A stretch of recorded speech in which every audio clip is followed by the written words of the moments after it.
Well, 12 o'clock on the dot, and good afternoon. My name is Leola Carter, and I will be your host for today's webinar. I am a SCORE mentor in the Minnesota division, where we have over 90 volunteers serving Manatee and Sarasota counties. I am also on the education committee at SCORE and have been a small business owner for 26 years on Friday. I had to look at today's date. I was getting kind of excited about that. Toot my own horn. I'm very excited to bring to you today's presentation on how you know if you are getting the best work from your accountant and what to do if you are not. But first, just a little bit about us here at SCORE. We are a nationwide nonprofit that is an independent part of the Small Business Administration.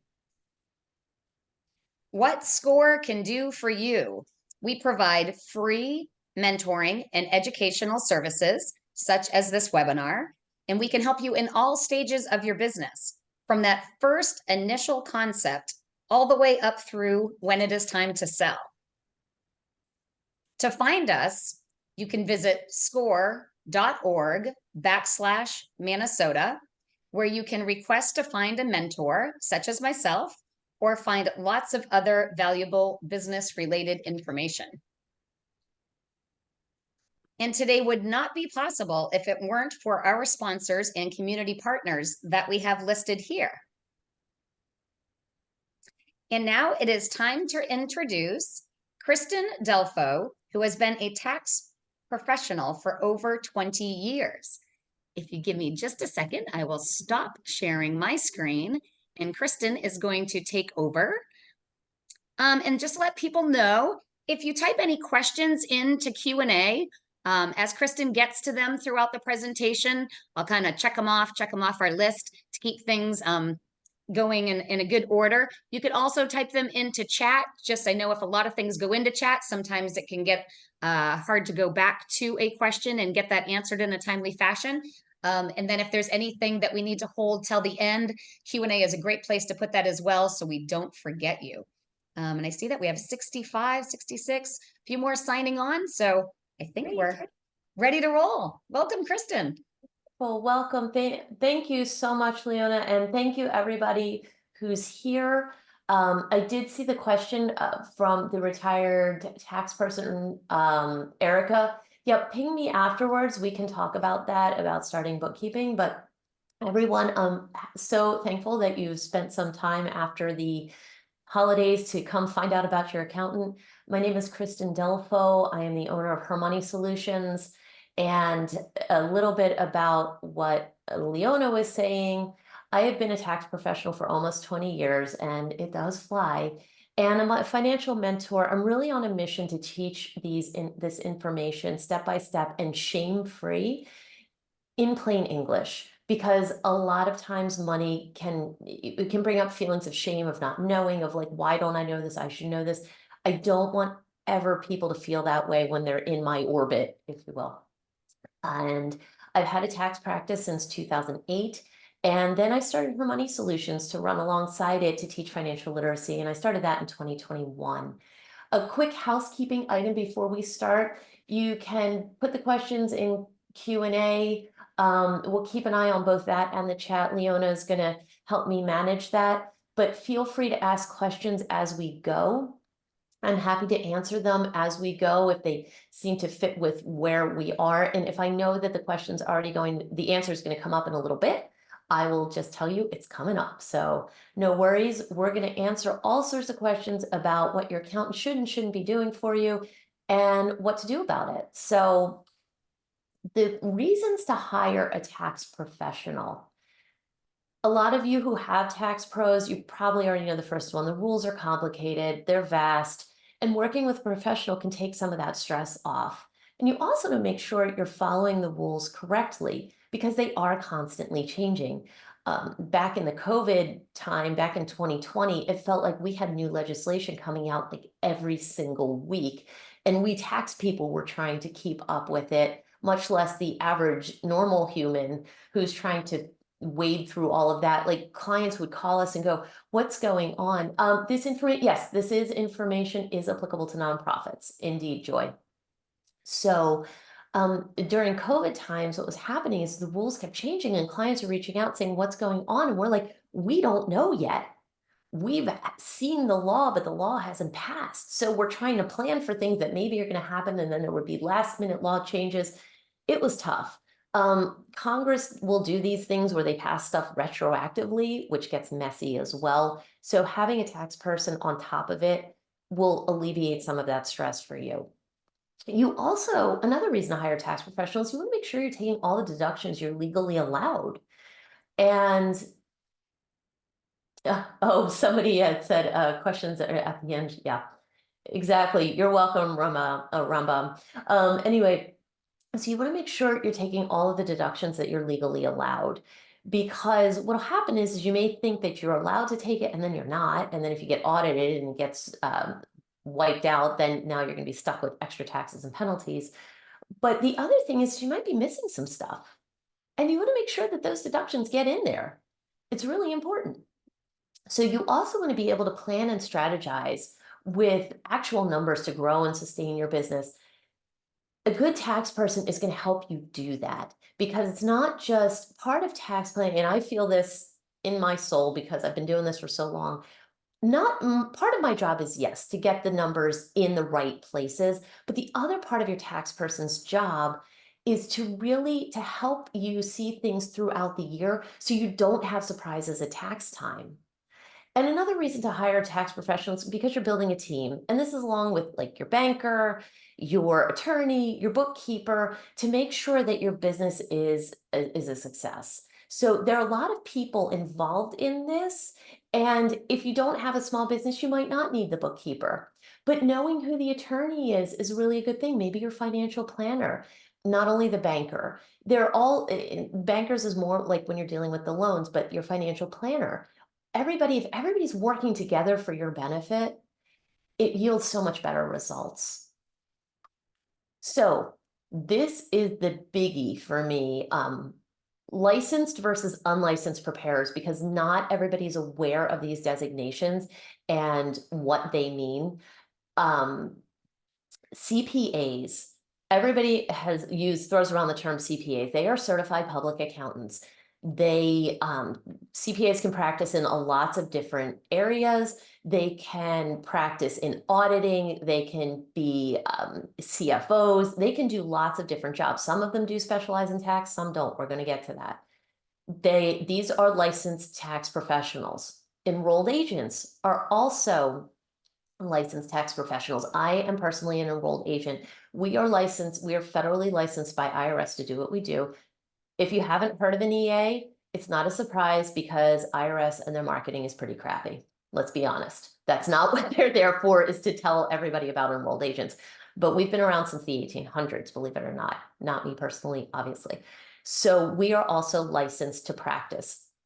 CPAs and enrolled agents can represent clients up through, but not including tax court. So that means if you are audited, if you have to go to appeals, if you just have to deal with an IRS agent, we can represent you. The next step above us are USTCP, which are US tax court practitioners. Now, they're usually also CPAs and enrolled agents. They are like enrolled agents and CPAs on steroids, because they can represent in tax court, but they're not attorneys. Then up on the top of this food chain of being able to being licensed are tax attorneys. Now, your tax attorneys most likely aren't necessarily doing the tax returns, but they're there to step in for problems. Some of them do, not all of them. The other, and I'll get to the questions. I think I'll do those at the end of the slide, so we stay with the flow. Unlicensed preparers are AFSPs. Now, these are annual filing season program participants. These are people that said to IRS, you know what, I don't have this license, but I want to get this designation and I'm going to do some continuing ed. Oh yes, and by the way, CPAs and enrolled agents have to do continuing education every year. CPAs it's state by state regulated. I believe in Florida, it's 44 hours of continuing ed, but they require everybody to take auditing, whether they audit or not. Enrolled agents, we are required 24 hours of continuing ed every year, including 2 hours of ethics. AFSPs, I believe they have 12 hours of continuing ed, but they are not licensed. And the problem with not being licensed is if they didn't prepare that tax return for you, they cannot represent you. So if you start working with somebody who's an AFSP, and no, not knocking them because, you know, they've agreed to do some continuing ed, which is great. The problem is if you're working with them for 2023 and you have a problem on 2021, they can't represent you and fix it and work with you and sort it out. You'd have to go to a CPA or an enrolled agent. People who only have PTINs. Now, believe it or not, and I should have mentioned that at the beginning of this slide, you can prepare a tax return with and hold out a shingle that you are a tax preparer. You do not have to have any qualifications or designations by law. And that's pretty scary, in my opinion, because you have to have a license to cut hair and you have to have a license to work on somebody's HVAC, but to deal with somebody's money and report it to the government, you do not have to have a license. There was a case that IRS tried to license it and then it got thrown out. It was called the Loving case. It was a Supreme Court case that struck down their licensing. This was probably 15 years ago. So that's the environment in which we work. Another unlicensed group are people only with PTINs. PTIN allows you to e-file, or not e-file, excuse me, it allows you to file tax returns. PTINs cost $30. So like my kid could get a PTIN and start filing tax returns, which is kind of scary. Another type of unlicensed preparer you need to be looking out for are ghost preparers. These are people who will prepare a tax return for you, but they will not sign it. If somebody will not sign will prepare a return and not sign it for you, you need to run like 30 miles in the opposite direction, because if there are problems and you get audited, and this will happen often because there's like scammy stuff going on, they're going to leave you high and dry and you're going to be stuck. I've had to clean up. I can't tell you how many tax returns from ghost preparers. Just stay away. These are also people who are like, oh, I'll get TurboTax. Well, Intuit has kind of clamped down on doing this. They've gotten smart to it, but they'll say, oh, I'll get this tax software and I'll just file it. I'll prepare it for you and I'll print it out. You sign it and paper file it. Don't do that. You want people who are willing to actually sign the return for you. So stay away from the ghost preparers. Couple of questions here. Will you be sharing a recording, Leola? Are we going to have a recording? I believe we will. Yes. I'm going to go through a couple of Yes, these sorry, I questions. had my mute on. Yes, you will be receiving a copy of all the slides and of the video presentation in your email at the conclusion of today. Got it. Great. Okay, so will we maximize on deductions if we plan to buy a home? Not necessarily. That is out of the scope of this presentation, but with the change in the tax laws back in 2018, that a lot of that went away because of the mortgage interest has to be substantial if it's going to start to matter. But buying a home because of a tax advantage is not the reason you want to buy a home, because you want to buy a home. So that would not be it's letting the tax tail wag the dog. Is the Better Business Bureau still relevant? That I cannot speak to. I don't know enough about them to really make a comment on that one. AFSPs are considered VITA volunteers. If you are a VITA volunteer, you can be an AFSP. Not all VITA volunteers are. Some of them are CPAs, some of them are enrolled agents. For people who do not know what VITA volunteers are, IRS has clinics all over the US every year for free tax return preparation. And that group of IRS is called VITA. Now, I do know people back in Connecticut who do volunteer for VITA, and they are respectable tax people that I think would do a perfectly fine job. VITA, I don't know if VITA requires licensing, at least AFSPs, but I know that EAs and CPAs, I do know those folks who have participated with VITA. And so what is the difference if a tax preparer signs for us versus if not audited? Here's the thing. At the end of the day, whether you have a preparer or not sign your return, you are ultimately responsible for what goes on that return, which is why it's critical that you have a basic understanding of what is on your tax return. And if a tax preparer signs it, now, if they're being fraudulent on their own and not like you gave them some fake information and they took it and filed it, But if they were intentionally creating problems and creating big deductions illegally, then they can be held accountable. And that's kind of important that somebody is accountable. If they're signing, if they're preparing their return, they should be able to stand by their work. And I firmly believe that. I will not sign a return that have a feeling and the client that it's not the client's not being honest, then then they're not clients anymore. But if I can't substantiate numbers on a return, I'll tell somebody, I'm like, look, if you can't substantiate this, we can't put this on here. Because if you get audited, you're not going to have a leg to stand on, and I'm not putting my license on the line. So integrity is a really big part of our industry, in my opinion. Are we less likely to get repeat audited if a tax preparer signs their name to our tax return? Not necessarily, because IRS has parameters on returns, like if you consider them tolerances of what looks out of whack on a particular return. And getting repeat audited, it's not like your name gets stuck into this, oh my gosh, they did something really bad, and now we're going to audit them for the rest of their lives. That is a fallacy. I have seen people have multiple year audits, but it's with reason. They don't just say, oh, you got audited this year. Oh, next year we're just going to do it too, just in case. There has to be reasonable cause. So using a preparer or not is not necessarily going to do it. It's going to be what the items on your return that create flags. How does a licensed preparer sign your tax return, on paper or electronically? Great question. They actually, most of the time, we sign them electronically now. A lot of this, for people who have state returns, the states are requiring that returns are filed electronically. I do not file paper returns unless it's absolutely necessary, because there's some parameter that it can't be filed. You'll find where your tax preparer is signing is on the bottom of page 2 of the 1040. So it's essentially the second page of your tax return. You should see a name in there. You should see a PTIN in there. You should see that'll show you who's actually signing your return for you. If you're a retired tax preparer and only do taxes for family and friends and close friends for no fee, do you consider that a ghost preparer? I can't answer that because that's a legal question. I don't know, because I just don't know. I'm sorry. That is something beyond my scope. I would, for the retired tax preparer, I would check Circular 230. That is the document that governs us and tells us what we can and can't do legally. That's what I would go and reference for that. Can you share how to report a tax professional at the end of the presentation? Yes, my accountant showed losses since I started my business to keep me on his retainer.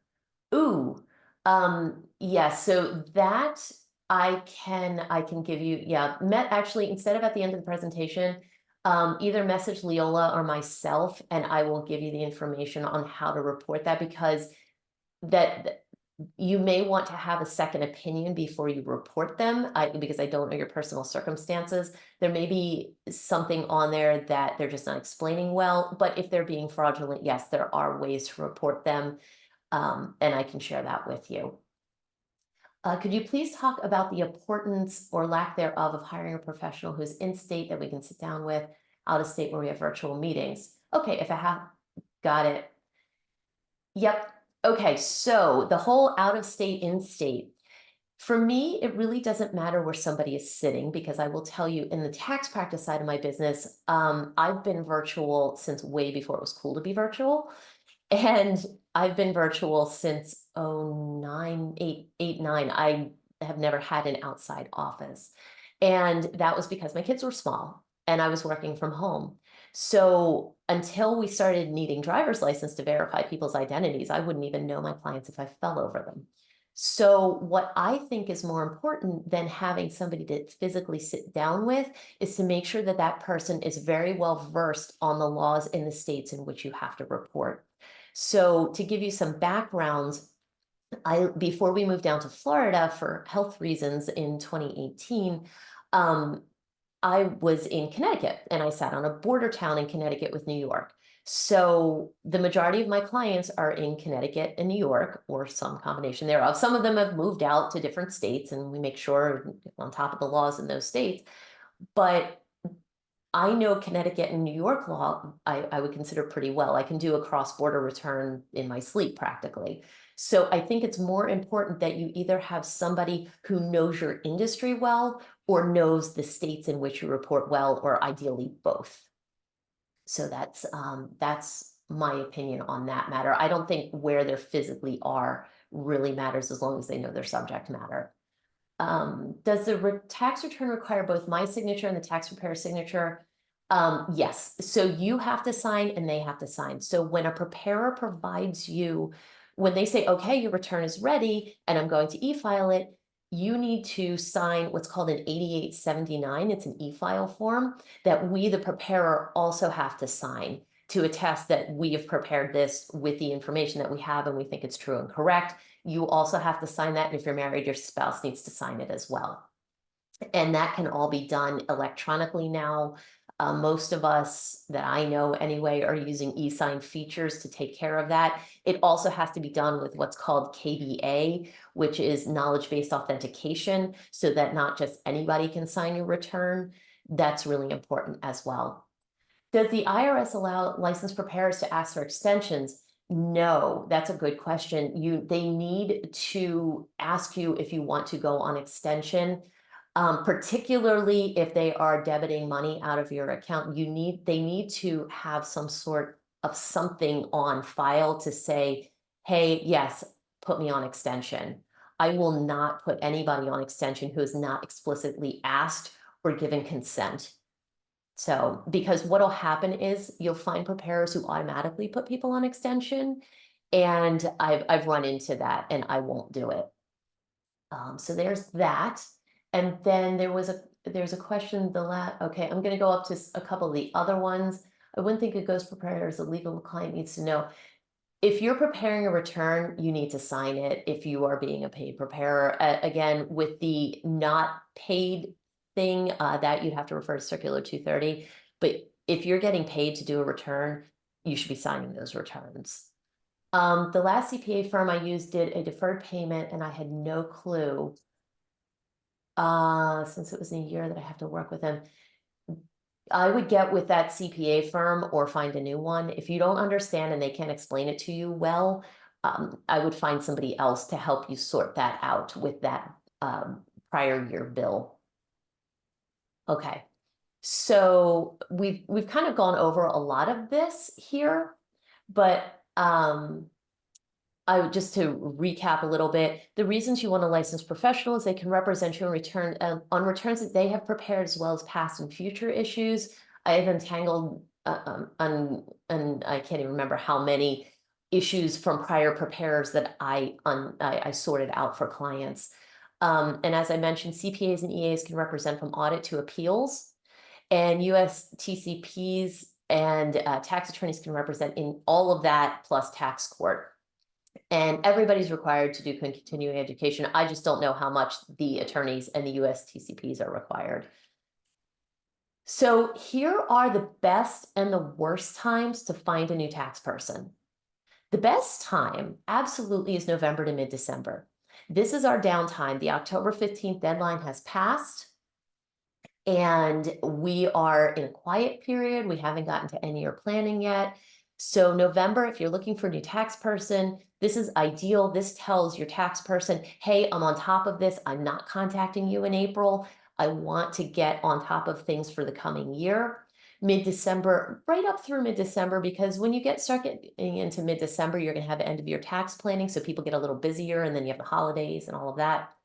The next best time is early January, because that tells people, okay, that'll tell a preparer, I didn't want to work with my former preparer anymore, or I'm starting out not doing it myself anymore. So early January again says, hey, I'm trying to be organized. I want to be on top of things. And then the next best time will be May or June, because the April 15th deadline is over and people are regrouping. They've had time to breathe, and you can say, you know what, my preparer didn't work out last year, or I did it myself, I'm not comfortable anymore.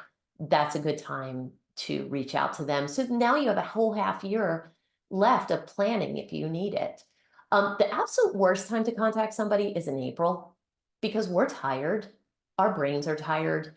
And even if people are taking on new clients, that might not be the preparer you want to work with. Yes, there may be good preparers that are taking people on in April, but not many. And if you get taken on in April, be prepared to go on extension, because you don't want our brains, you don't want our April 14th brain, I will promise you right now. So that's the time for an extension. A next worst time is probably March, because that is heavy, heavy processing time for us. We are in the thick of it. And tax people will take on clients in March, but it's really much better if you're, particularly if you want planning, to get in one of these best times. October is also tough because everyone who's gone an extension, the last chance to file is October 15th. So those of us who have October 15th filers who are either delayed till October 15th because of their own reasons or because they're waiting for other documentation, it's a heavy time for tax people as well. Going to some of the questions, does IRS prohibit business owners from filing taxes themselves? Oh, no, you can go and use a tax program yourself. You can DIY your own taxes all day long. It's how comfortable are you with all of the laws, and knowing what you're doing. So yeah, you can go ahead, you could file your own partnership return, you could file your own S Corp, C Corp, what have you. Would I recommend it? No, because those laws are a whole nother animal. Who should set the monthly payment plan to the outstanding tax, and how long should it take IRS to set it up? That actually you can do yourself on the IRS website. They have an installment agreement set up. It used to be that the tax preparers did it using a Form 9465. And I would say about 7, 8, 9 years ago, IRS changed all the rules and the fees and made it much more advantageous for taxpayers to set up their own installment agreements online. And it's a lot more fluid, it's simple. I've walked clients through it and most of them can just do it themselves because IRS has actually made it very user-friendly to give them your money. As a startup business, do we need to file taxes while the business? Maybe. Then this question has come up and people say, well, I'm not making any money. Should I file? Well, if you are incurring expenses, you might want to file because you might have some carry forward losses. This is something that you'll want to talk to a tax professional about, but generally I would look at it and see if it makes sense. So let's see, let me go back to the other ones. How can I find a tax professional that specializes in hairdressers or salon owners? Excellent question. I'm going to share a couple of resources at the end of this presentation where there are places where you can find tax preparers that I can guarantee you've never looked for them. Because again, we are not really good marketing machines in the tax world. We're really good at doing. Our marketing is not always so strong, but I will give you some resources to help with that. Let's see here. Let me see, we have a best tax programs. I'm not sure what you're asking. If you're asking for DIY, I can't really comment on that because I don't use them. Leola, I answered the question about who should be setting up the monthly payments, so we can take that one off. Best tax programs, we can take that one off because I can't comment on that one. Wondering what the reality is for following tax preparer programs, even the free ones that will say they make sure their users will not leave money on the table versus hiring a tax pro. Knowing your niche, I would hands down go with the tax pro who knows your niche every time. The reason for this is that we're seeing, and I mentioned this in some of the, before we got on the presentation, that there are fewer and fewer tax professionals in the world. And a lot of them, like the average age is well above Medicare. So knowing that there's a void. So a lot of these big box groups, companies are offering, oh, we can do your taxes for you, which they are filling a void, but they're charging a lot of times fairly similarly to what you're going to pay a regular tax person who actually knows your stuff instead of you calling into a tax call center, right? So I would go with the person who knows your niche anytime, because what you're paying somebody, that's part of the equation, right? But what you're paying not only for them, as I mentioned before, to get the forms right, but it's for the knowledge that they have in what you're doing to prevent you from either A, paying more taxes than you legally should, and B, you're paying them to strategize and help you forward plan. And that is where the value is coming in the long run, rather than this, I'm saving $100 by using this service versus using a tax person. Because that tax person, they know your niche, they may have just saved you 30 grand. They're worth their weight in their price. I want to verify my current CPA is doing a good job on my business returns. Does hiring another CPA to do a review of the previous? You could try. You could say, hey, look, I have a CPA. Can I buy a couple of hours of your time to make sure they're doing it right? Make sure they're getting compensated for it. Some people will do a free review if you say, hey, I want to work with you. They might not, but I would offer to say, hey, can I buy an hour of your time so you can look at my returns because I'm not 100% comfortable? And they can say yes or no, but I would do it that way. So are there tax preparer programs for you to pay ones not securing every deduction? I don't know. Here's the thing with the DIY software, and this is always the problem, is that the answers that they output are only as good as you understand the question. So a program is going to ask you a question, but if you didn't really understand it and you answered a certain way, you might miss something. Whereas a tax person, if you ask them a question and or if the tax person asks you a question and they get an answer and it's not sufficient and it doesn't make sense, they're going to poke at you and say, hey, that's not really what I was asking. I don't know if a software is going to do that for you. How can you verify a tax preparer's credentials? You can, oh, that's a really good question. There's a PTIN verification with IRS. EAs, I think you can verify them, and the CPAs, you might be able to check their licenses. Leola, if you can add that question to the list, I can get back to you on that one because I don't remember. It's just I've been doing this so long, I don't remember how you verify somebody's license. Here are some questions that you want to have a tax professional to ask. And I also think it's really important the answers you do and you don't want to hear. Because I could tell you to ask questions all day, but if you don't know what the answer should be, or have a direction of what the answer should be, it doesn't matter. It's right. It's like asking a question in a foreign language. If you can't understand what the person is telling you, you might as well not have asked the question. So what areas of tax do you specialize in? And here's the thing. You want to hear, yes, I specialize in X, Y, and Z. If I think a situation is out of my wheelhouse, I am not afraid of referring out to someone else who can help. And this also applies to certain state or international issues. And like, there are certain things that I am good at. I know what I'm good at. I work with individuals. I work with solo entrepreneurs, SMLLC, stock options, cross-border state tax returns, particularly in New York, Connecticut, Pennsylvania, stuff like that, because that's what I've worked in, right? However, I don't do S corps, I don't do C corps, I don't do partnerships, nor do I do trusts or estates. They are not in my wheelhouse. There are people who specialize in those. I send people with those issues and those types of tax returns to preparers who I know do them in and day out. A good preparer will not be afraid to tell you, I don't do this. They might be able to do something what I call wheelhouse adjacent. It's like, it's a little bit out of spectrum, but it's still within a lot of it, right? So they can do a little research, grab a little more information, and make sure you're taken care of. That's wheelhouse adjacent for me. But when it's way outside, I'm sending it away. Years ago, I actually gave away my largest client because I loved working with them. They loved working with me. We were all happy, but they moved to Europe and they opened a European corporation, and then they bought property in the Middle East. And this was so far out of what my wheelhouse was that I needed to make sure that they were with somebody who knew what they were doing in these arenas. So this also applies to certain states.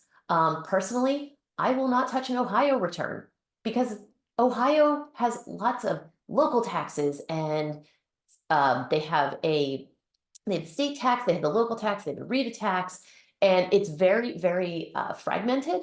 So I will send Ohio returns to a woman that I know in Ohio who does those things day in, day out. She could do them blind. But those are people should be able to say, I don't know, let me find you somebody who can help. An answer you don't want to have is no, I do it all kinds of tax, all by myself, because it's impossible. The code is that large. Another no is my clients buy DIY software and I walk them through it, but I just don't sign it. We talked about that with the ghost preparers. That makes me nervous. So a couple of questions. Is it okay if my accountant doesn't actually sign with the signature but uses the firm's name? Yes, that's totally fine. The PLC type and a PIN, absolutely. Somebody is signing that return. Somebody can be held accountable and can be gone back to with questions. Yep. I have a business in India and the USA who has an understanding of both. That there are certain preparers, message me or Leola afterwards. I can give you links to certain preparers who I trust who do international tax. There's a woman out of Virginia Beach who has a large firm. I've sent multiple clients to her as the aforementioned ones with the European Middle Eastern connection, and she took care of them. You need somebody who understands both sides of that, because there's all sorts of things involved like tax treaties and disclosures, and it can get messy. So another question you want to ask is, what type of professional designations do you have? And again, not everybody will agree with me on this, but I want to hear a yes. I want to hear an enrolled agent, a CPA or tax attorney or US TCP. And I focus on tax preparation and planning. I don't want to hear I don't have any designations. There are good preparers out there. This is with this caveat. There are good preparers out there without designations, but the problem is they can't represent you in front of IRS on a full scope without a designation, and that's just the reality of it. Another big no is I don't actually sign the tax return, so it doesn't matter. We've gone over that. We know why that's not a good idea. No, and here's one that's interesting that I have seen, and I feel very strongly about this. No, I'm a CPA, but tax is not my thing. I do taxes on the side. I wouldn't want a CPA who does auditing on the side to audit my books. I want an auditor. It's kind of like when I go to the dentist and they sell orthodontia services. I'm not going to do that. I'm going to take my child to the orthodontist because that's what he does day in and day out. So this is a big one.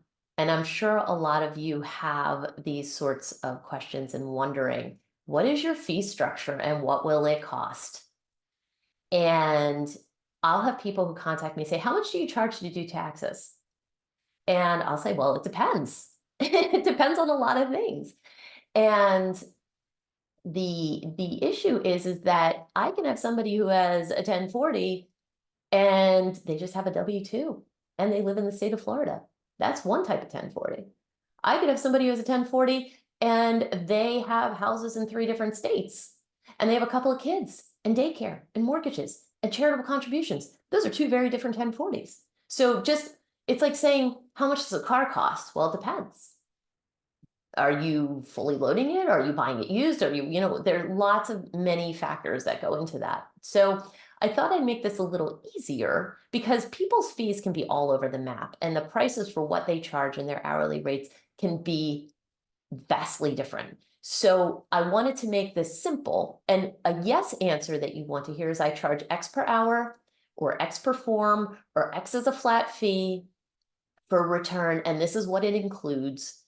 And that's a fair answer. And what I suggest that you do, if somebody says I charge by the hour, and this is what I've done and have always done, is saying, let me see your prior year return and tell me what's different this year, if anything, so I can give you a range of how much time I think it's going to take me. I've been doing it long enough that I can tell people that it's going to take me X number of hours.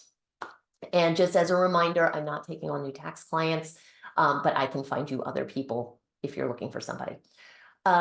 So another yes answer is I have clients on a retainer and the monthly fee includes X, Y, and Z. This often happens with business owners. You will see monthly retainers because they're also doing the bookkeeping, they're doing advising, but you want to be very clear of what that monthly retainer is covering. Some people have monthly retainers for advising and for the tax return, but it's going to be additional hourly if there are any auditing questions or anything like that. So be very, very clear on what those parameters are. Another yes, as I just mentioned, is to price a return properly. I'll look at last year's returns. I can determine the complexity. And this is the thing that I always tell people is if for some reason it takes longer than what I quoted, I will let you know. because something might seem simple, and then the client, it looks pretty easy, right? But you send 17 questions of follow-up and you get 3 answers, and then you get 3 more. And that's time. So a return that theoretically could have been really easy and at a lower cost has just become more expensive because the information isn't provided in a timely or organized manner. Another part of fee structure that I don't agree with, I charge a percentage for your return. This is actually not allowed for tax return prep. It is allowed for resolution work. So if somebody's working an audit case for you, something like that, you can charge a percentage. But no one, if you have anybody who says, oh, you'll just pay me a percentage of the refund, run the other way. Because what happens if you don't have a refund? What do you owe? Do they not get paid, or do they make up something so they can get paid? I don't know. Don't do it. Another no answer you don't want to hear is, I have no idea. You'll get the bill when I'm done. Nobody likes that answer. I don't like it from my plumber. I wouldn't like it from my tax person. I don't want it from my attorney. You want to have an idea and a range so that you can, plan accordingly, because nobody likes surprises. What is the range of what can occur if we say we want to discontinue service with the current accountant or the next we hire? What are they legally required to provide us, and what do they not need to provide us, the clients, and how will we know if they kept anything without providing copies? So they are required, if you've paid them for the tax return, they are required to provide you with the tax return. If any original documents need to be returned to you, your books need to be returned to you, particularly if you're paying for the like QBO, QuickBooks Online, or anything like that. And you'll also want to make sure that you get depreciation schedules. For some reason, sometimes accountants try to hold their clients hostage by keeping depreciation schedules, which is just ridiculous to me. I mean, if somebody wants to leave, go take all the information. You don't want to stay, and that's okay. Here's all your information, so the next person, the next preparer, has full information to help you and work with you. They shouldn't, how would you know if they kept anything? They are required by law to keep returns they've prepared. I believe it's 6 years to keep returns that they have prepared. So they will keep that information. Can I recommend CPA firms in New York City, which are specialized in trade or partner? Message Leola or myself afterwards. And yes, I can get you some people in New York.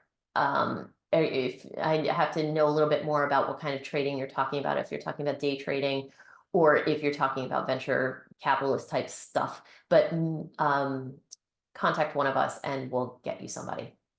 Okay. Abby says, my father passed away this year. This will be his last tax return. I've been helping him with taxes and finances. Are there extra forms needed?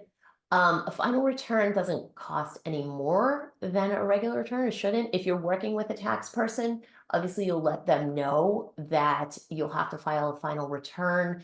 There may be some other pieces, designated representative, things like that you'll want to ask about so that you can handle tying up all of those tax ends, and my condolences for your loss.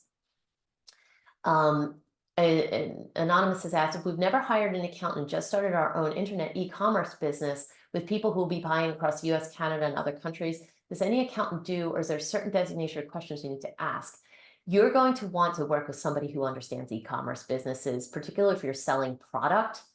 Services, if it's straight e-commerce services, that is a little bit easier.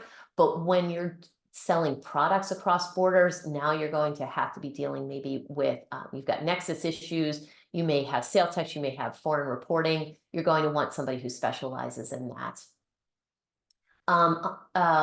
Yes, Leola, if you could capture that email and get that over to me after this, that would be great. And I'm just going through some of these other questions. Well, yeah, bookkeeping pricing can be all over the map as well. Agreed. And pricing for services. Yes, e-commerce absolutely is a whole other animal. Let's see, let's get to the next one. Okay, this is always a good one. What is your average turnaround time during tax season? The answer you do want to hear is, in my engagement letter, and now this is very specific and I do this, but in my engagement letter, I have a cutoff date to guarantee that your return will be completed without needing an extension, as long as you get all the information to your person, right? They're not going to guarantee it's done by April 15th if they have 5 outstanding questions and you haven't answered them. an answer you don't want to hear is, everybody goes on extension anyway, so maybe I'll get it done by August. It's very frustrating. You're like, why am I going on extension? I gave you all my information in January. There's no reason for you to go on extension if they have everything in January. I don't know why that happens. I think the preparers are just overloaded and they keep taking on people when they can't take on anymore. And so this will happen. Another thing I am very strongly against is I turn around everything on the same day, no matter what. If you find out something's missing, we'll just deal with it later. Now, there may be people who can turn around on the same day. You have one W-2, you have a dog and a rental property, and you live and you rent, right? That could probably be done on the same day. And if you're not looking for any planning advice, sure. Because there's not much to it, right? But the types of clients, particularly that I work with, who have more complications, if I turned it around on the same day, that would be disservice to them, and it would be probably exposing me to liability, right? Because there are lots of other questions. There are lots of other considerations. And 9 times out of 10, you may not have gotten everything the first time. I can't tell you how many times clients have had health savings accounts and forgot to give me a piece of paper, but that's okay. That's why I asked them, where's your piece of paper? And then they give it to me. But otherwise, if I just left it off the account, didn't ask the question, either A, they're going to get a letter because they missed reporting some income, or B, they're going to miss a tax deduction. So this is why we do this. A question is, what accountant is responsible for when cryptocurrency is needed to be filed with your return? Crypto is its own animal. I would suggest, particularly if you're heavily trading in crypto, that you work with somebody who understands crypto thoroughly, because you are responsible as the taxpayer for providing correct cost basis and trading information, and it gets very messy very quickly. Question, can a licensed preparer and filer be different for the entity, the personal tax return, business tax return? Absolutely. As I mentioned earlier, I don't do S Corp, C Corps partnerships.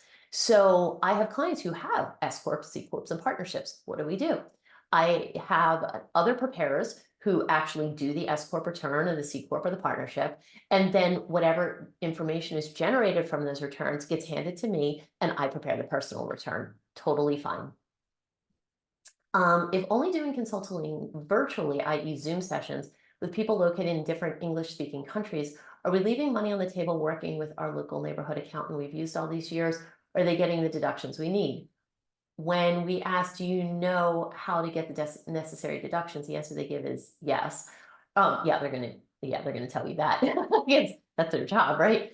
But if you're working, here's the thing with the US tax code, if you're sitting in the US and you're working in the US, or if you're a US person, you are required to report your worldwide income. So your tax person should be okay in filing the US side. What you're going to have to find out is if you're taking in income from other countries, if you have a filing requirement there, most of the time you probably won't, but it's worth floating the question to find out, because you don't want to end up sideways in, finding out that you should have paid X tax revenue from this country something and you didn't. But at least ask the question.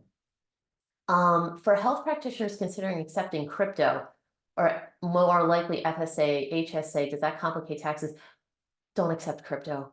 It is going to make your life a lot more complicated. Trading in crypto is one thing, accepting crypto as payment. This is just from the tax update classes. I wouldn't personally do it because it's considered both a transaction and an income. It gets very complicated. So I probably wouldn't accept payment in crypto. I won't do it personally just because all of the logistical stuff that's going on behind versus trading it or mining it can be a total logistical nightmare. And also the other thing you have to consider with crypto is the fluctuation in the values, because crypto can be worth a lot one day and not a whole lot the other day. And that could really impact your bottom line. Getting paid through an FSA or HSA, that I wouldn't worry about. It's regular dollars. It doesn't affect you on that. A follow-up question, what happens when an international country has a tax agreement with the US, not to double tax? You have to know that tax treaty, and they can be complicated, and you have to make sure you're working with somebody who understands those tax treaties, particularly if you have income coming from different countries. So yes, cutoff dates are absolutely important. And yes, crypto is a headache. Agreed. Here's a good question. How can I contact you in the off season about tax questions? Good answer you want to have is yes, I'm pretty much available year round for questions that arise. Will you get charged for them? Maybe. My policy is if it's a 5-minute question, I'm not going to bill you. But if it's something that evolves into back and forth, yes, it's going to be billable, and I'm going to let you know and say, hey, we've navigated into billable territory here because this is longer than what is the HSA limit for 2024. I have this, that, and the other thing going on, and it's going to take time to answer. Can I contact you? Yes, another answer is I send out quarterly check-ins to clients. So they let me know about marriages, divorces, babies, businesses started, businesses canceled, stock options. Your tax person, I think not everybody does this, but should be sending out quarterly check-ins to let you know, to trigger it, because you may do something and you forget about it, right? And you set up an LLC in February, you might forget by the time the following January rolls around that you set it up. And we've got to capture this information. Something I don't want to see is, no, I get back to my normal job during the year. That's not something I would be comfortable with because tax law is complicated and I would want a specialist. This is another thing. You can have licensed people and they're like, nah, I find out at tax time what's new. That's not good planning. And if they didn't realize what had happened in the meantime, they couldn't have advised you in September when the Inflation Reduction Act happened, that these sorts of when certain tax laws come into effect, we have some time to navigate and change things. But once December 31st rolls around and January 1st comes up, your wiggle room is a lot less. So somebody has asked, I've never hired on retainer. If we have that set up monthly and I don't actually have a call with the questions usually time, yes, they will. They're going to keep the money each month. It's a retainer. So the flip side of that is that you may be paying a retainer and you don't call them for 6 months. And then in month 7, you have a massive problem that takes them 15 hours to resolve. Well, you're ahead on your retainer now. So retainers can have their upsides and their downsides. What's the best way to get my tax documents to you? A good way is to say, yes, we use a portal for electronic documents. But I have, like many people, I have clients who aren't comfortable with using technology. So I have them mail it some sort of certified mail that they can trace or drop them off. Mail is not ideal. The portal is better because it keeps the documents encrypted and safe. Another good answer can be, we have an encrypted email system to make sure we receive your documents safely. Now that I haven't used that option because I find the portal is safer and easier for all parties involved. A big no answer is just email me everything over using your whatever email account that you have. I'll sort it out. Don't do this. Please don't do this, particularly if it has your social on it. Please do not email it as just a regular old attachment. People can steal these things. Your data can be compromised. It's not worth it. Most tax people these days will have a portal system, or like I said, you can drop it off or mail it to them. Get them your documents in a secure way because you have so many ways to have your data stolen. Don't give the scammers one more. If I live, I'm in Florida, I want to use you, no longer work with my accountant, I'm likely going to let my S Corp business go. So unfortunately, I'm not accepting new clients, but I can get you to somebody in Florida who I trust, who I've met and I've sent a bunch of people to, but thank you for asking. I am available for consults, but I'm not taking on new tax prep clients. And I'll talk about that in the end, what I actually am, what I can and can't do at this point to help if anybody has any further questions. What are the next steps to working with you? Here's what you want to hear from your tax person. Please provide me with a copy of your prior year return and prior year W-2s. We can enter them into our system and pro forma means to roll forward any relevant data from the last year. And this is really, really important if you have stocks, rental property, self-employed income, anything where the prior year could affect the current year. To give you an example, I had somebody who onboarded with me a number of years ago who had an accountant, then decided to do his own, and then he was recommended to come to me. So he gave me his, and I said, I want your return, but I want to see the year before that your accountant did. And it was a good thing that I asked because he had missed doing his own, that he had 6-figure capital loss carry forwards, and IRS is not tracking that. We're tracking that. So I managed to bring that back into his return so he could use those losses, otherwise that have just disappeared into the ether. So it's really important that any new person that you're working with is going to look at the prior year and enter it into their system to bring the data forward to do things the right way. No, we'll just start fresh with this year. I don't condone it unless it's a college student who's never filed a return or you've never filed a tax return. Sure, start fresh. But I wouldn't do it because there's too much writing on what's happened in the past that could affect the present. So a question, if we are genuinely concerned that our account will get hacked as a small business and we have a fair amount of sensitive information we don't leak to, how might we find that we have a military grade encryption? The question is, I would be surprised if, yes, very good point about tax preparation and encryption. I practice what I think are good encryption methodologies. Anonymous, if you want to drop me a message on that, I have somebody I can recommend to you that I know in his firm. He actually has another business setting up tax professionals to make sure that the security plans are in place and done well, because he's the guy that people go to when they've been hacked and he ends up doing cleanup. So send a message to Leola or myself and we will get you, I'll get you his name. He's a really good guy and I would have no qualms of sending you to work with him. Am I currently working with nonprofits? I'm forming a nonprofit. No, but I have somebody who does. So drop a message and I will get you to somebody who does nonprofits. And because that's a whole nother one, aside from S Corp, C Corps, and partnerships, nonprofits, again, are their own animal. So recap, make sure that your tax professional has the proper credentials and experience to handle your taxes. Ask the questions to make sure that you're comfortable with the answers you receive.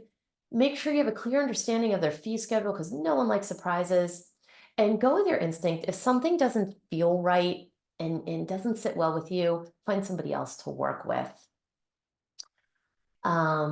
Here's the part that I was talking about that I pretty much guarantee that no one has heard of these folks. And let's see here. Should not ask you for a copy of your social security card. No, they should ask you for a copy of due diligence for driver's license. Yes, absolutely. So where to find tax professionals? National Association of Tax Professionals. These are the links. I believe you'll be getting a copy of this handout as well after we're done with the presentation. But National Association of Tax Professionals, I am a member of this group, and there's a lot of continuing ed through here. Yeah, not everybody's going to be perfect and not the perfect fit, but you can search people. I believe you can search them by specialty. And then National Association of Enrolled Agents is another tax professional group where you can search people. You can also search people by location. If you feel more comfortable having somebody in Florida, look up NATP and find somebody in your zip code. If you have issues with Ohio, you're going to want to search somebody in Ohio rather than in Florida, unless that person in Florida has done it Ohio returns for a very long time. So let's just see here. There's another question. I sold my LLC company in 2022. I didn't close any holdings. That's a maybe. You'll want to work with your preparer and find that out because that's an it depends answer there, Connie. And then for a small business owner, do you think it's a risk to use a single CPA firm? I don't think so. A single CPA firm. So yeah, I get it with the illness or an accident. Most of us have contingent plans. I am a one-person shop myself. And do I have contingency plans? Yes. Do I have other preparers that I network with to make sure and we support each other? Yes. And are some of them solo as well? Yes. So I think there are pros and cons. There's everything from the one-person shop to like the 20-person firm. You could find somebody in between if you're more comfortable with a place that has more than one CPA. You could have a 2 CPA place. So you know that there is another person there, right? But it's always a good idea to ask who you're working with, what happens if you go down? What happens if you get hit by a bus or you bike and you get run over in Sarasota, which unfortunately is fairly common? Do you have a backup plan? I do. Does everybody? Maybe, maybe not. So it's a good question. That's a very good question to ask. And also adding to this, I thought I had it in the slides, but I didn't, is if people are solo practitioners, ask them what they do when they don't know a question. Do they research it? Do they reach out to other preparers? Do they have a network? Do they have a support system? I do, because I've been doing this long enough to know that I cannot operate on an island. If we are a digital nomad and travel in and out of the US most of the year and live in many Airbnbs, how do we find a tax preparer for this?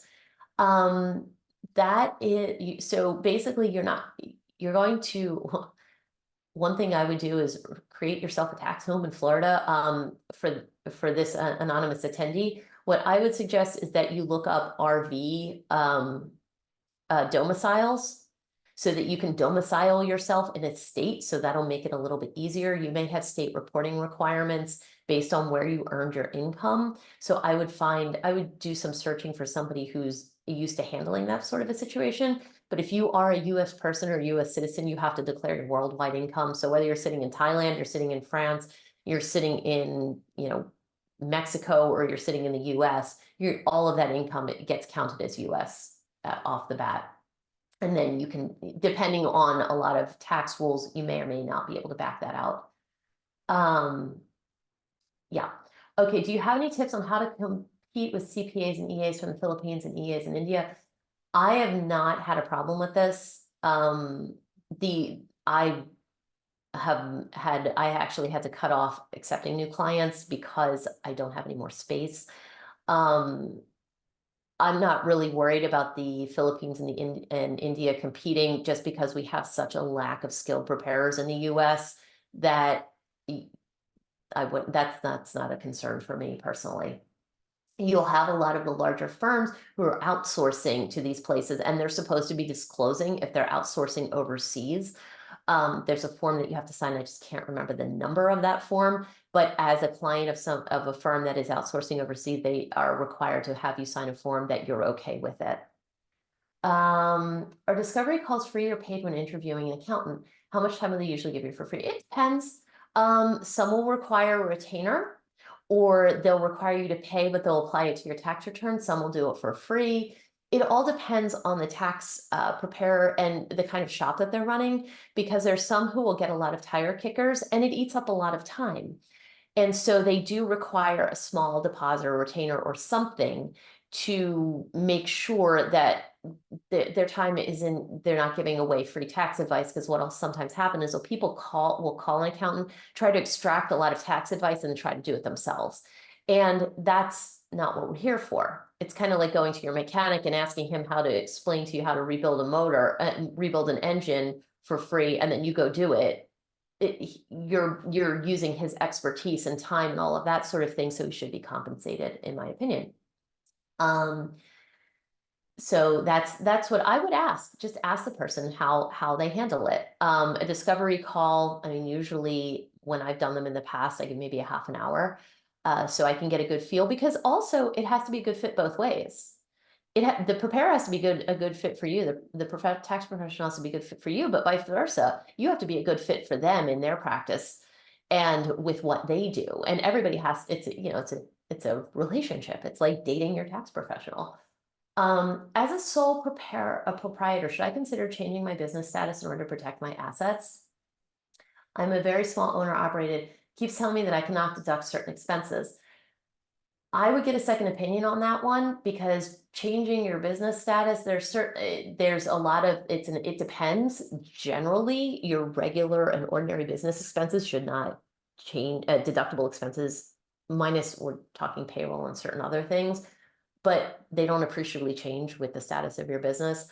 I would get a second opinion on that one. I just used 2 directory links you provided, could not find the category for health professionals. I'm a non-medical health practitioner, need someone who knows the domain really well. Okay, let me think about what to do about that one. Because that might be a little more niche than that. One thing you could do is you could I would go to Google and go tax professionals for medical health practitioners, because there are people who specialize in that. I would also try on LinkedIn, because a lot of excuse me, tax professionals are on excuse me, on LinkedIn, And you can read what they're posting and see if there's something like they align with what you're doing. And if it sounds like it's in, what your business is in their wheelhouse. Just an alert for business owners, future business owners, corporate transfer. Yes. BOI reporting. Yes. Correct. Jenny, thanks for bringing that up. I actually have that on my website, and it's on my posts that are coming out on LinkedIn, or not on LinkedIn, excuse me, on Instagram and on Facebook tomorrow about the BOI reporting. I actually partnered with a company to handle BOI reporting. If anybody wants that link, let me know. That is something that, yeah, it's Corporate Transparency Act was something that was enacted in 21, and now it's coming into play in 2024. Do we need a special accountant if we want to form a second business that is the benefit of an LLC business entity? About a dozen states. You want to work with somebody who understands that. So if your current accountant doesn't handle multi-state LLCs, particularly if it's S corps or partnerships or whatever you're doing, you're going to want to find somebody who does, and just ask them, are you comfortable doing this? And do you have other clients who have this? And if they say, yes, I do this all the time and I have other clients, feel it out and see if your gut tells you that that's somebody that's the person you want to take care of it. If they're like, oh, well, I think I should be able to muddle through it, that might not be a good indicator. It's the same with like stock options. Muddling through stock options is not something you want to do. You want to work with somebody who deals with them on the regular. Let's see. And if that benefit LLC is a second business, is it better to find an accountant that handles both businesses? You could have, it depends. The answer is it depends. As I mentioned before, the tax professionals who handle the S corps are some of my clients. I work very closely with them when we do tax planning. So the accountants, if you have two different accountants, they should be talking to each other. And if you don't, that's total. If the one person is handling all of it, that's fine too. Let's see here. Thank you for presenting. I am seeking a new CPA. I run a cyber consulting company near Tampa, and I am about to hire a full-time. Do all this, I will not do it right. Yes, Amanda, I can get you a referral to somebody who can help you with that. All right, so there was that. Thank you for attending. This is where you can find me online and at Her Money Solutions. I'm on LinkedIn. I'm on Instagram. I am on Facebook as Her Money Solutions. And just in case you're interested, I do a 4-week live course that is starting on January 18th. And that is deducted. It's for single member LLCs, sole proprietors, independent contractors. We're going to talk about what's legally deductible. We're going to talk about home office. We're going to talk about estimated payments, self-employment tax, self-employed retirement plans, all that good stuff. In case you're interested, that's there. And if you want a one-on-one consultation, not to do your taxes, but to ask a whole bunch of personal tax questions that have been bothering you, you can also book with me to do that. I charge the same hourly rate as I charge my tax clients. So there's no surprises, anything of that nature. You're so very welcome. Happy for everybody found this helpful. If we live in Florida and have a New York business or vice versa, what state that you need that accountant to understand New York inside out and upside down. Yes, you would want to have a New York person, period. And if you need a New York recommendation, let me know, because I have people. I want to inform about the new, okay, yep. So Leola, I don't know how we want to get through with this. Oh, you're so welcome, everyone.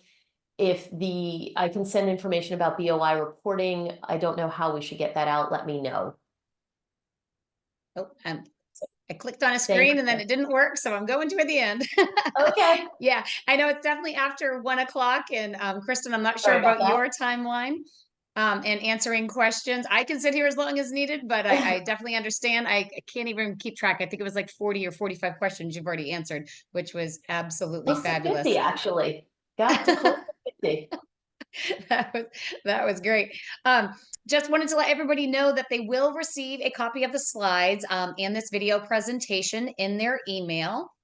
And we would like to thank everybody for attending today's presentation. We will send you a survey so you can let us know what things we could improve on or what other topics you may be interested in. So Kristen, it's your call. If there's still a couple more in there you have time for. If not, I thank everybody and have a great afternoon. So either way, it's great with me. Yep. So just real quick, Rune, yes, my email address is actually on the slides that you'll receive.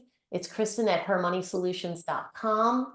And yeah, for the nonprofit, yeah, just drop me or Leola an email and we'll get you sorted out. I'm actually I'm going to be out of the office for a few days. So if you don't hear back from me, don't worry. I did see your email. I'm going to be going through a few of them, but I will try to get to your emails as quickly as possible to get you the information that you need as quickly as possible.